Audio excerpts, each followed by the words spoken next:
so now we'll move into Hartford County, Hartford, Weathersfield area. The early production, especially at the time of that high boy, was in Weathersfield, but then Hartford kind of took over as a center for production.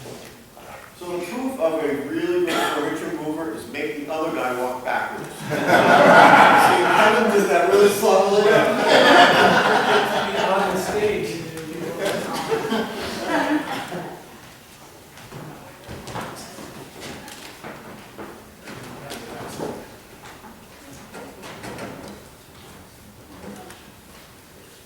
Now that's different. So this one, I'll introduce the idea. They're starting to think that there was specialization of labor in Hartford County. And so the cabinet maker who made the case, and the top perhaps, ordered the feet from the feet maker. And the guy who made the feet, that's all he did, was making the feet over and over and over again. And when you do something like that, they get really good at it, at simplifying the system. And so this foot is all one integral part. And this foot, you see the triangular? So, and what they did is, they would get delivery of the feet, put a couple of big nails in, and it was ready to go. And part of how we know that this sort of is probably a pretty smart deduction, and it's probably that they really did it that way, is that many times these feet are always the same size, no matter what size the chest is. So it's like a puppy.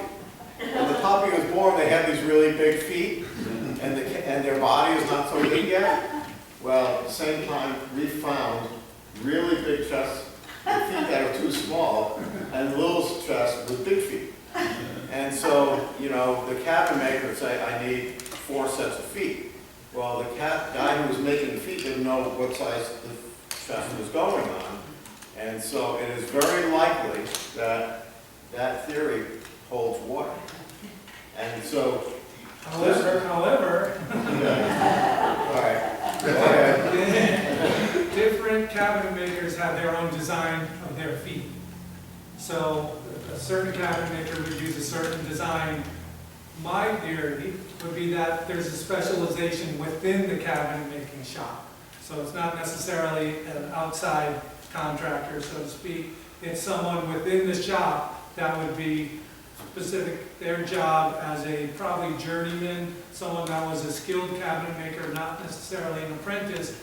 All right, you're in that corner, you make these feet. So he was producing feet, but that it was within the workshop and it was to the design of that particular master cabinet maker. Wouldn't they know within the shop what the feet were for? Yes, but they have one design. Like the size? They can Well, they scale have it one down. design. They have one design of the They would foot. do that because they knew what piece it was going to go on. Right. As opposed to the guy that wouldn't fit, she would fit something. No, I disagree because they have one pattern for their foot, so they're making that foot. And so it would still be that size, and they wouldn't necessarily adapt it 20% smaller for a case that's 20% smaller. So the bottom line is the cabinet maker didn't care. He just wanted No, to see the I size. think he cared, but he had one foot that they were, at this point when they're making quadruplock feet, that's what they're making for all their chests and drawers. And some people wanted wider chests, some people wanted narrower chests.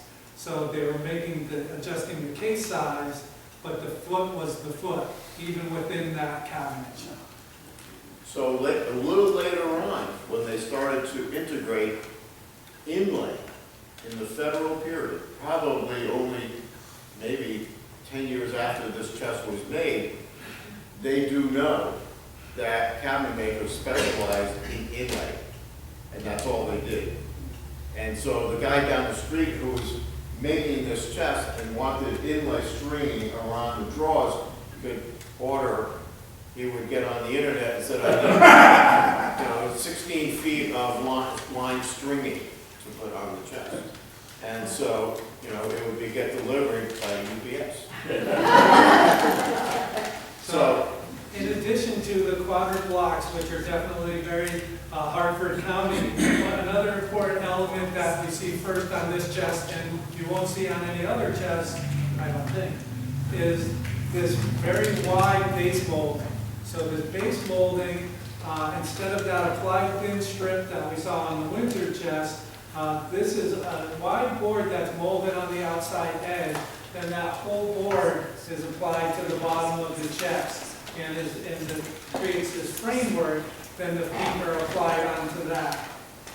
So that design, that use of this wide single board with a molded edge is Hartford County in its design and construction. That's something that you'll see that originated in Hartford County, and if it did go somewhere else, it was taken from someone that was using this whole system. there's one thing that I want you to see, I don't know if you can see it where you are, but this block right here is actually a scrap from something that the guy was needing. And so this whole piece is molded, but obviously nobody's gonna see it. So it was just an extra scrap that he wasn't gonna waste.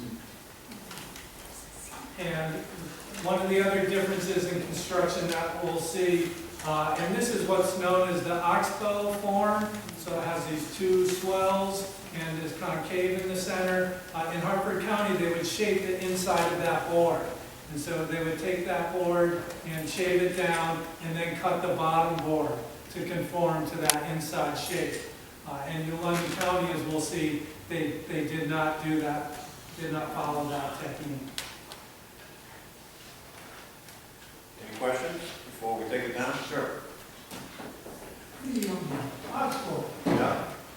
that's not done by bending the wood. No, No. no, it was never Cut done. that. It was cut that way, yeah. It was a wasteful use of the wood, but it made a much prettier chest. I'm sorry? Oh, yeah?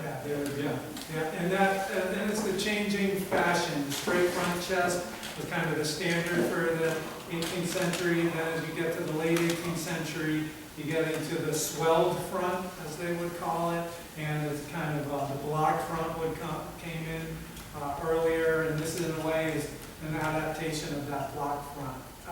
Yeah, so the quadrant feet, a lot of times you hear them attributed to the Chapin shop, that they used them a lot. But I hear you saying that other shops used them as well. So seeing a quadrant foot piece does not necessarily mean Chapin right off the bat. That's correct. It's not necessarily a Chapin attribute. I did, as I noticed when I pulled this drawer out, it does have that single bead on the outside edge of the drawer. So this is someone that was associated with the Chapin shop, but I don't think this has enough of the other characteristics that are necessary. And so there was Alephalet Chapin was kind of the founder of that shop. Then he worked with his cousin Aaron Chapin and Amzi Chapin, who was also a cousin. So there became this group, and then Alephalet Chapin was also known for his skill in training apprentices. And he must have been a real kind of taskmaster, because his design is his design, and his design was carried out by the apprentices as well. So they learned one way of doing it. In New London County and Litchfield, they were tended to be a little looser in their arrangement within the cabinet shops. But Chapin was very specific. This is the way it was done, and this is the way we were going to do it. And people kept on doing that same style, especially with construction, some of the design, some of the other elements. Did the later Chapin, is there any documentation of the later, other than later than that first chest where they changed the design of the blocking on it? Well, that's an interesting question. This has quadrant blocks that are straight. A lot of times there's quadrant blocks that are real quadrant, that are curved. So in a way, that's the one deviation. And the one that is rounded, The far side is Yeah, yeah, a little more, bit. more around. Right, you see, something right there. But, you know, so nobody was gonna see it down here, so they could use scrap wood or whatever they had. And so, you know, it's sort of like when Picasso came up with his putting a three-dimensional drawing on a one-dimensional paper, pretty soon other artists were imitating. And so Chapin's ideas just emanated all over. And like Kevin said, we're pretty certain that Chapin was fastidious, because his measurements on a set of chairs, they are exact from one to the other. It's like they were cut out of a mold. It's amazing. But he, we don't always find this with such chairs or other furniture by other makers. But he definitely taught his guys a certain way, and that was my way or the highway.